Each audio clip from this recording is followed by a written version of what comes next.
Well, welcome to this, my 100th LinkedIn Live. When I started doing LinkedIn Live broadcasting on the 30th of July last year, 2020, I never thought I'd get to 100 episodes in just 16 months. And I've had some great guests and covered lots of work-winning and entrepreneurial topics. Today, we're going to do our annual look ahead to the coming year. And for 2022, we've come up with 22 bid trends that we expect to see in public sector bidding. Many of these will also apply in the world of private sector proposals. And I'm delighted to be joined today by David Gray, my fellow AM Bid Director, and the winner of the APMP's Outstanding Leadership Award in 2020. So, David, what do you think will be the most important bid trend in 2022? Yeah, thanks, Andrew. Thanks for having me on this 100th broadcast. Very proud to be a small part of it. I think in 2022, for me, one of the most important bid trends is, we'll just address it head on. It's going to continue to be COVID-19. And particularly the impact on business resilience that's going to have. 2022 will, of course, be the third calendar year now where COVID-19 will have loomed large and affected so much. We're learning to live with the constraints, but there are a lot of uncertainties still remaining around further strains, potentially more lockdowns, etc. COVID vaccinations are assuming increasing importance. We're seeing now some countries actually making them mandatory. So there's a lot going on still in the COVID-19 space, a lot to consider. And bidders are going to need to be very clear with their answers in their bid responses on how they're going to cope with that increased and ongoing uncertainty. In terms of how they'll cope financially, for example, with service delivery, with sickness absences, and that kind of thing. All these things that have, will become knock-on effects. And we are still seeing a really increased scrutiny now on business resilience and business continuity, responding to obviously COVID impacts there as well. So back to you for number two. Okay, number two is sustainability and the drive towards net zero. Just last month, we had COP26 in Glasgow, from where I'm actually doing this 100th broadcast today from Glasgow. And there's declared emergency for the climate. That's recognised by just about everybody now. So the UK government now requires in-scope public sector organisations to require a carbon reduction plan from all their suppliers on all contracts for over £5 million per annum that are now getting procured. Procurement is being used as an important way of driving towards the UK net zero, which is to be achieved by 50-50. And we know that in Scotland, the Scottish Government has said they want to achieve net zero by 2045. So bidders are going to need to demonstrate how they will assist buying organisations to meet their strategic net zero objectives. So that's important, how you're going to support the buying organisation with their objectives. Secondly, how as a bidder, you're going to be achieving net zero. And it's not enough anymore to say you're exploring the use of an electric vehicle. That might have got you a point or two, maybe 5 or 10 years ago, but things have moved on so much since then, and buyers can quickly see through any kind of greenwashing. And the third point for bidders to think about on sustainability is how you're going to make sure that it's in place via your own supply chains as well. Just like social value, with sustainability, you need to measure it, report on it, evidence it as well, and particularly on the sustainability outcomes. And doing all of this, we could expect the public sector to be imposing as stringent requirements on sustainability and environmental reporting as they currently are starting to do quite clearly now on social value reporting. Yeah, that's interesting, Andrew. You touched on supply chains there, and that was the next point I was going to cover was around supply chains and logistics. We've seen some really significant issues with supply chains and logistics this year. We've had the fuel supply, petrol, diesel kind of crisis, shortages there, lorry driver skills shortages, and supply chain delays that have been caused by, I suppose, a triple whammy really of potentially partly COVID, also Brexit, and labour shortages more generally. So if your service delivery or your product delivery, whatever you're bidding for, if your supply chain, your provision of materials is particularly important, and it tends to be in many public sector bids, then for bidders, making sure you can really evidence how you can ensure that security of supply, including what kind of contingency plans, disaster recovery plans, these kind of things you have in place to make sure you can absolutely evidence that you have the capacity to deliver and you can deal with these ongoing challenges in supply chains and logistics. Okay, so bid trend number 4 for 2022 is costs. Now, we're seeing cost increases virtually across the board, but especially in fuel, energy, labour, materials costs. So it's very important that bidders make commercial assumptions and look carefully at the price increase mechanisms within the contract and also the change control mechanisms where prices vary much more than perhaps would have been expected. What are the change control provisions? The best time to explore some of this is obviously during the bid preparation phase. And I would suggest that bidders use clarification questions, including some tactical clarifications where necessary, to ensure that all bidders are aware of the factors and the constraints involved. There's no use assuming that, if material prices shot up suddenly, then you would just automatically get a price increase from the public sector. It's going to depend what the contract says. So the clarification window is a great place to explore this. Allow time also within the bid window to ensure that you stress test your commercial model. The adjudication process within inside your business is very important. So basically, make sure that your commercial model stands up to a robust internal adjudication process. I would also advise that it can be good to enlist the services of an external cost consultant. They can be hugely beneficial because they have insights into market rates, current trends, etc. And they may also have previous experience of the particular buyers that you're bidding to. They can also have some very good cost saving and value engineering suggestions. Okay, so trend number 5 from me is procurement changes. We've seen a lot of increased requirements being introduced through public procurement notes this year. Andrew, you touched on the carbon reduction plans that are required for major government contracts under public procurement note 0621. We've also seen PPN 0720 relating to payment performance, which came into force in April this year, increasing the requirements on suppliers in terms of how they make payment within their supply chains. And I think it's safe to say there's going to be more changes coming in 2022. That will be likely through the UK government's transforming public procurement white paper, following the consultation which we had on that this calendar year. And that was issued following the withdrawal from the EU.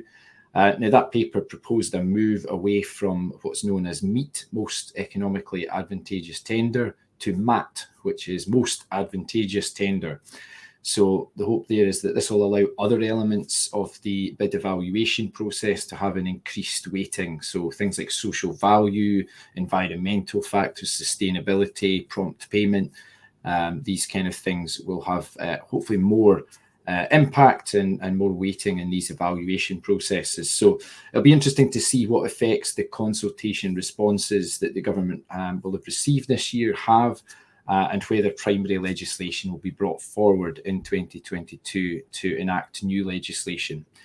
So bidders really need to start preparing for these potential changes And I think, hopefully a good thing for all of us is that we'll see an end to the kind of perceived race to the bottom that's often talked about in public sector procurement.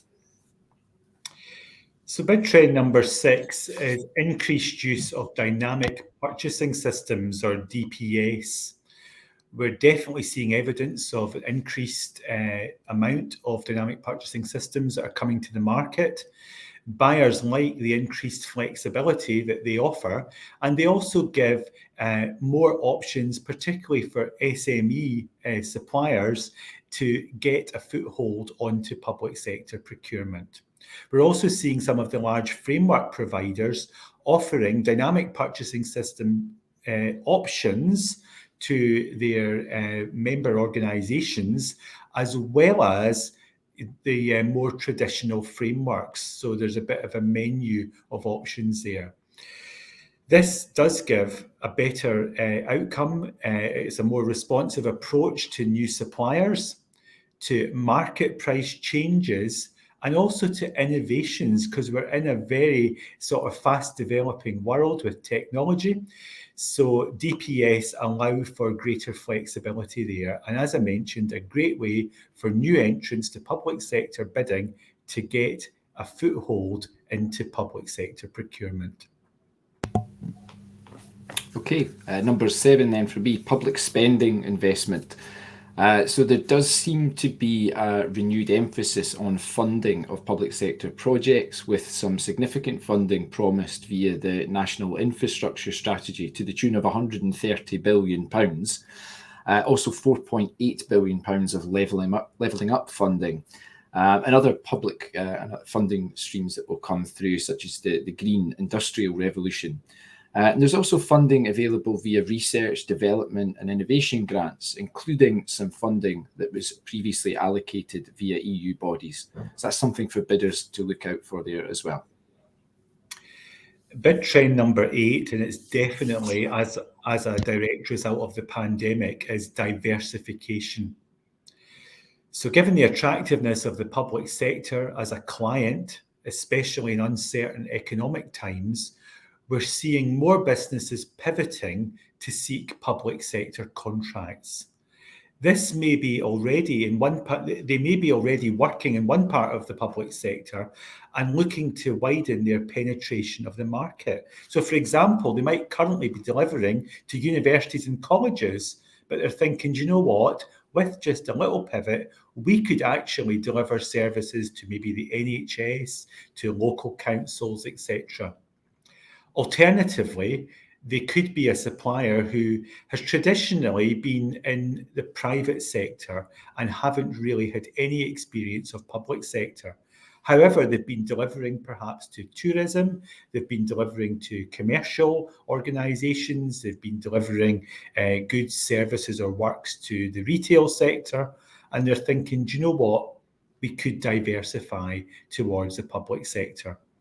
Also, there are examples of organisations that perhaps do repairs and maintenance in the public sector, thinking they could pivot and start also delivering projects. Equally, organisations that deliver projects are thinking maybe we could get involved in repairs and maintenance as well.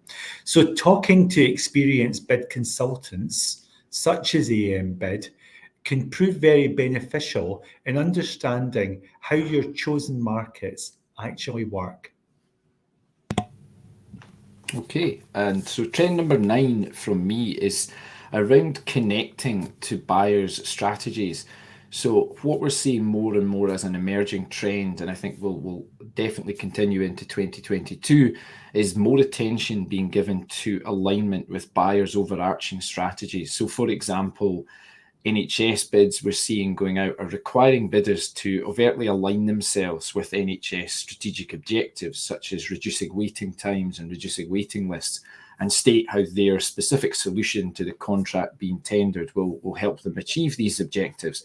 Now, often the contract, the service itself is nothing really to do with reducing waiting times. It's something quite different. It might be repairs and maintenance. It might be something in an entirely different sphere. But they're still looking for you to join the dots and show them how your service or the way you will deliver your service will help them achieve their overarching objectives. So it's really important then for bidders that your bid research goes much further and beyond just reading the tender documents. You need to give attention to the buyer's strategic documents, their stated policies, and even to things like recent news releases and press coverage. All of these types of things will have a bearing or could have a bearing on your tender quality and technical evaluation and your scoring, especially when you're looking to really stand out and differentiate your offer from your competitors. So we've got to bid trend number 10 for the public sector bid trends for 2022, and many of these are also trends in private sector bidding. I'm delighted to be joined by my fellow AM Bid Director, David Gray, and please put your thoughts into the comments as well if you've got any questions around public sector bid trends, or what do you think will be the top public sector bid trends. Please, ask us any questions there as well. So number 10 is knowledge management. So we're seeing enhanced requirements to provide backup evidence in bids. So for example, it could be client quotations, testimonials, proof points related to previous delivery, to be accompanied by contact details of a source who can verify them. Having evidence, not just testimonials, but also statistics, measured outcomes, case studies, examples of complaints that you've successfully resolved, that you've learned things from, innovations, added value, and social value. Well, all of these, they're all too important, and sometimes there's too many of them there to be picked up in a typical bid window, which may only just be several weeks. So we recommend that bidders give thought to having somebody in the organisation responsible for curating the knowledge within a business and marshalling it together into a bid library that is kept dynamically updated. This will be a great resource for the bid writers to draw upon. It'll be time-saving, reducing the calls on other staff to be continually providing similar information for different bids, and importantly, having it in a strong format, robust, well-organised format, client-friendly format. Well, all of these things are going to help increase your bid success rates. Okay, so number 11 in the bid trends for 2022, the halfway point, for me is cybersecurity. So both the public and private sectors continue to experience some significant data breaches and system hacks, things like these. And many public sector contracts mean that a bidder has access to confidential or personal service user data to deliver them.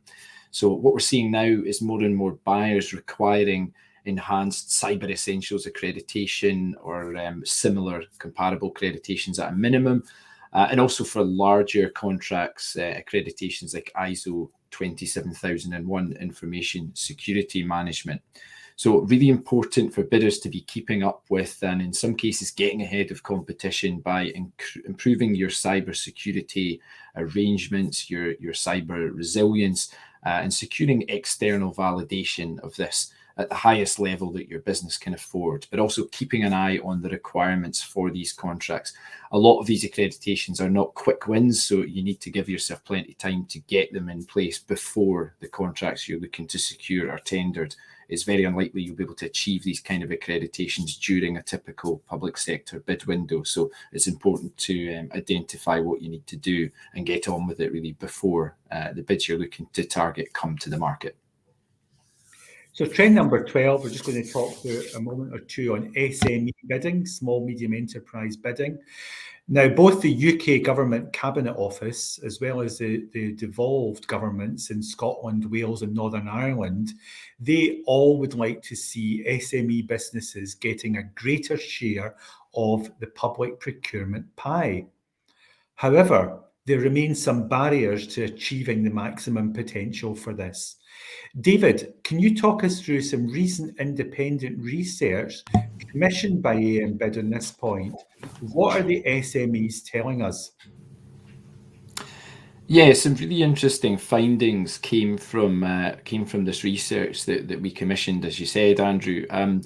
I think a lot of it was things that bidders feel anecdotally have existed for some time, but I'll share some of the headline facts or figures that came through from the commission. So 41% of British SME leaders felt that the parameters set out in public sector tendering were too prescriptive. And what they're actually doing is they're stifling innovation by having such prescriptive requirements.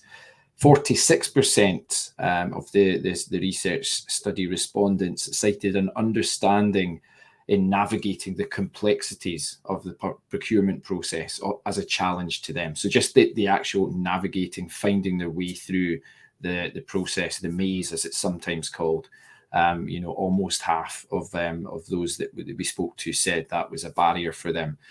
48% were concerned with onerous compliance requirements, so things like potentially disproportionately high turnover requirements and thresholds, or insurance thresholds and requirements that are perhaps disproportionate to the value of the contract or the risk involved in delivering it.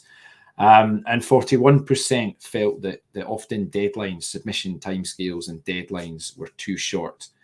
So, these were some of the challenges that were highlighted to us. And I think, part of the reason that the public sector goes out to market is obviously to identify appropriate and novel approaches. So that first point around innovation, does jar with that, because the public sector is really, or should be, looking to bring in new ways of thinking, new ways of working, new delivery models, and taking advantage of technological advancements and things like that. So whilst many public procurement bodies do this extremely well, there is still, as we could see from the research, a very common perception that although tendering for public work is potentially lucrative, it is still very time consuming, it's arduous, and there is that perception that it presents often a barrier to innovation.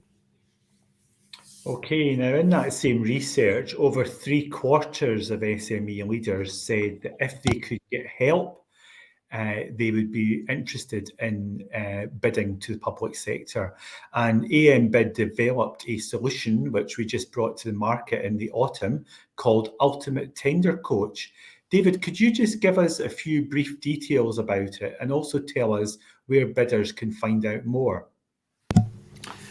Yeah, so as you said, this was really our solution to the research that we conducted. The research showed that the vast majority of SMEs find the public procurement process challenging.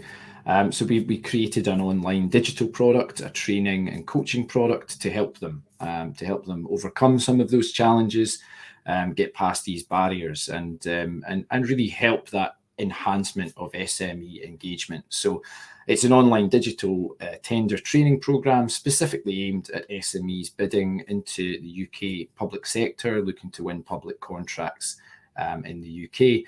It involves various online modules that bidders can work through at their own pace and their own time, a blend of video content and also interactive worksheets and action items that learners can work through at their own pace, but also apply the principles of good and strong bidding practice to their own businesses and their own services and tender responses.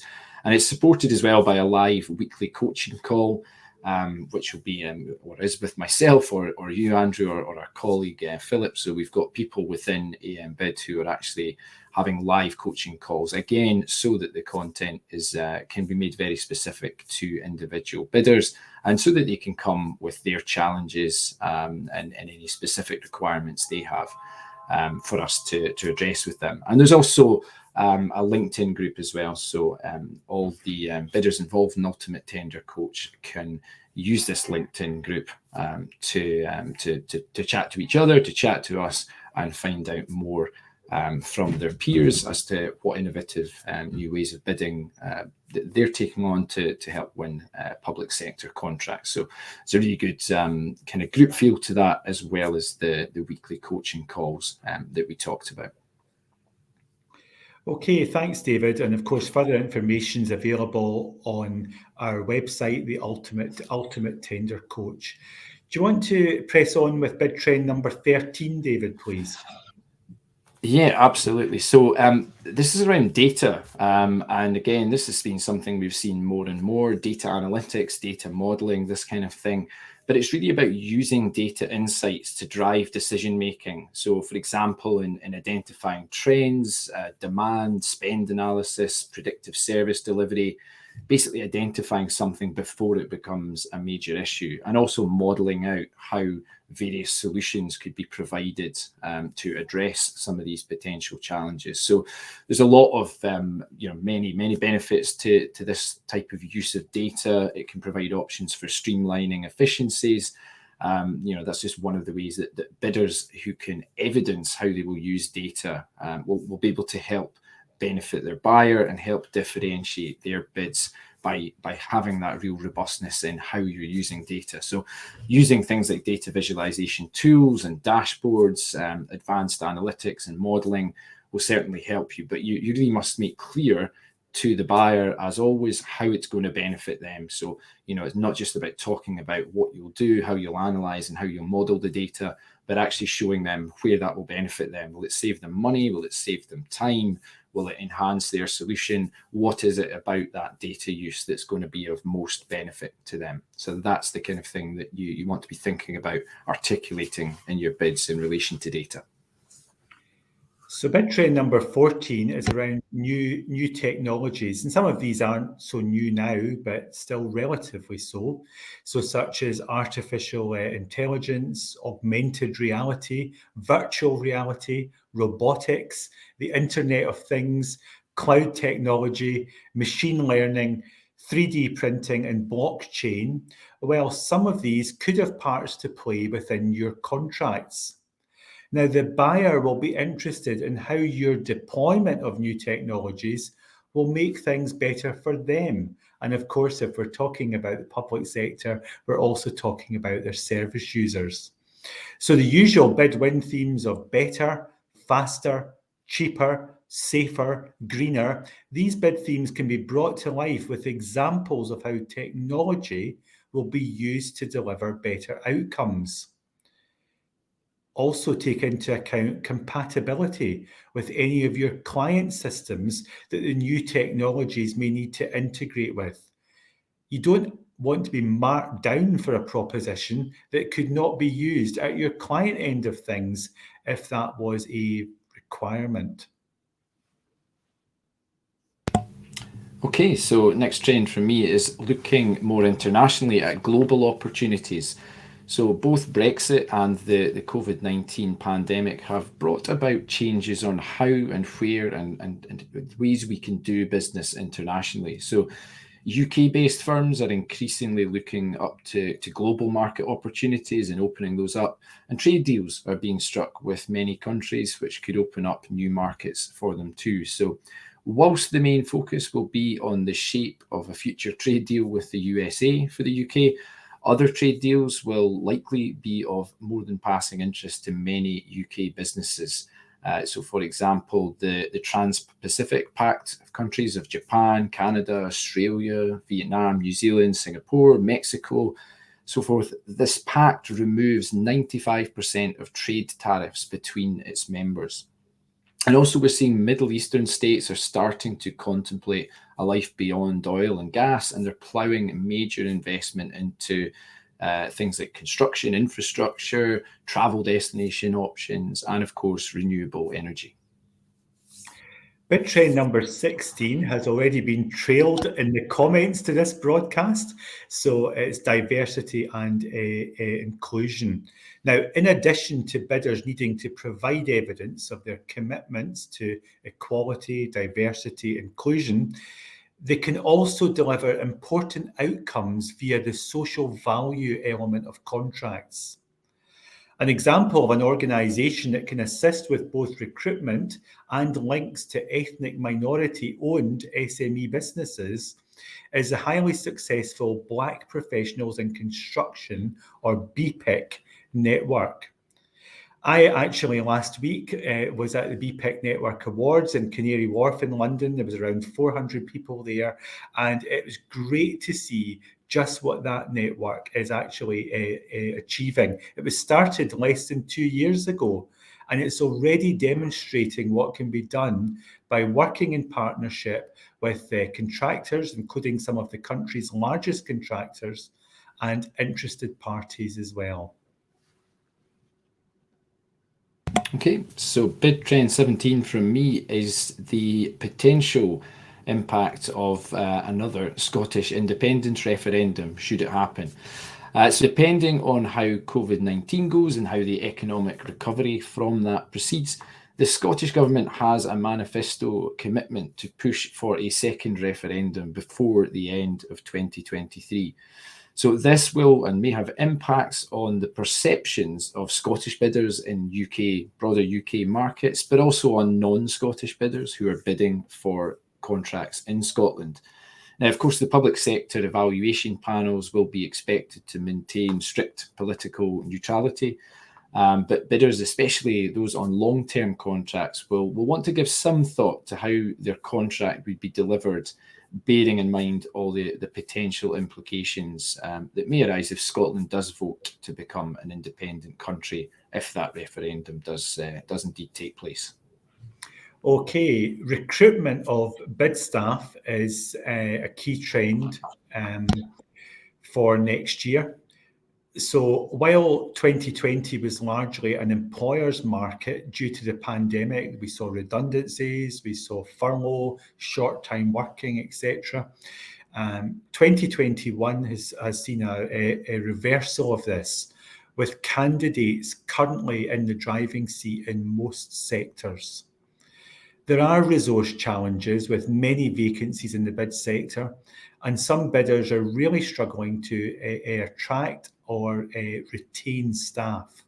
For example, we recently had a tier 1 contractor in the construction sector ask us to help them simultaneously to recruit 4 bid directors and 3 bid writers on 6 to 12 month interim assignments.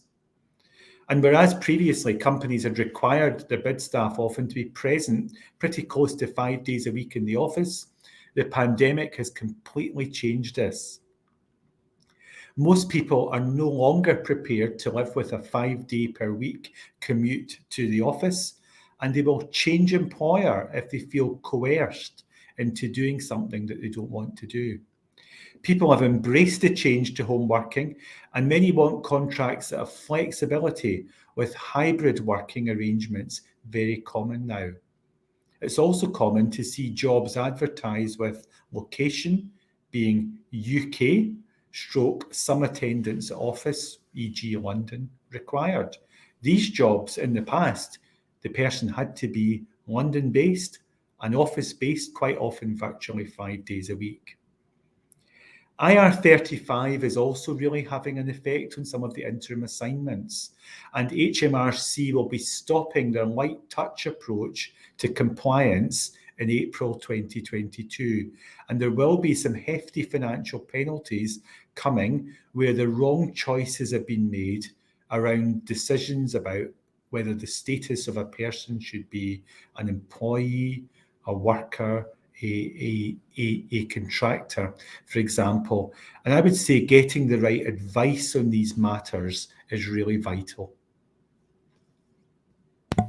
Okay, so trend number 19 for me then is on thought leadership. So I think often there's a perception that public sector evaluation panels, that the people sitting on them kind of sit in a bubble, and they only are influenced by what's in front of them on the page.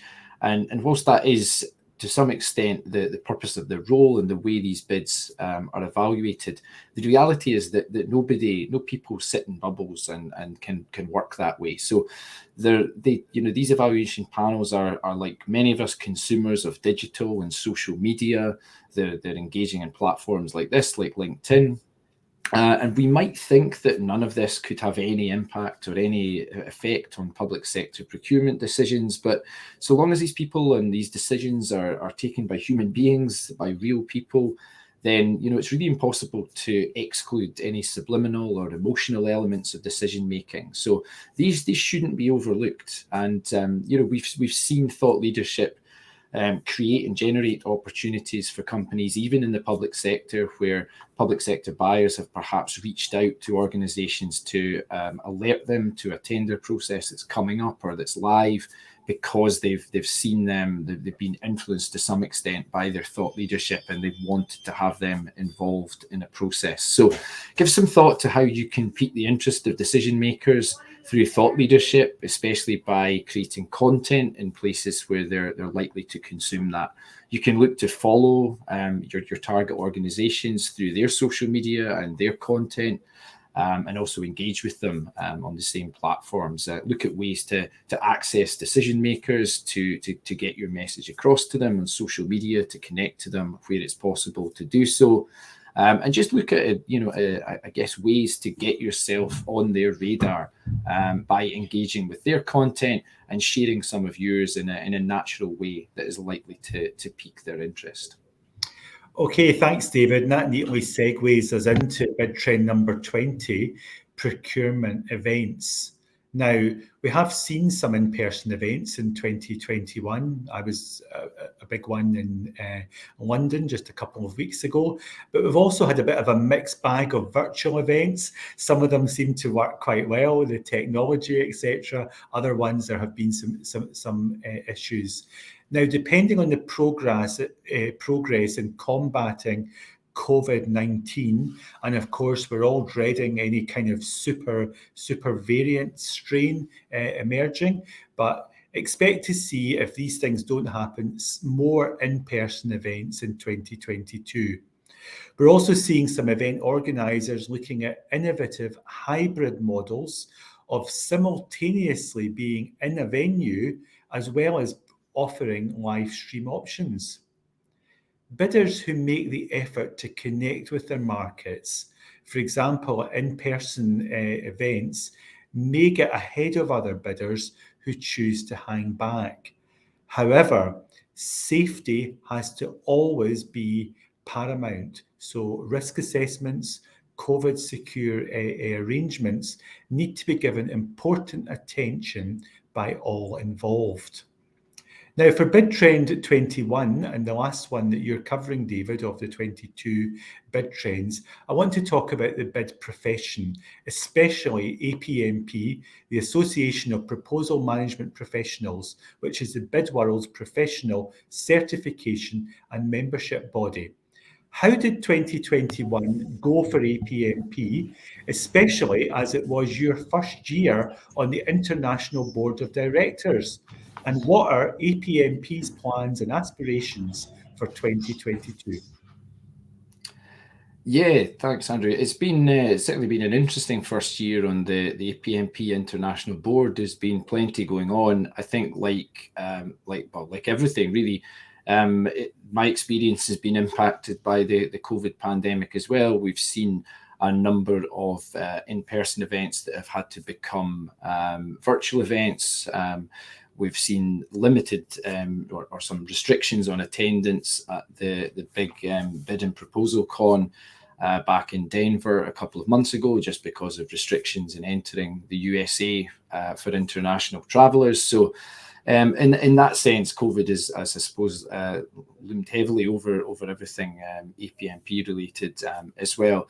But there's been some really interesting developments. We're looking at formalising and finalising the creation of a membership advisory council, the MEC, which will be put in place really to give more members more of an active say, more engagement with APMP, a way to channel their views and their suggestions, their ideas, their contributions into the organisation. So it'll give opportunities there to perhaps to members who don't particularly want to become a board director, or they perhaps don't have the requisite experience or skill set to be a board director or the time to give to that, but they do still want to engage beyond the normal level of membership.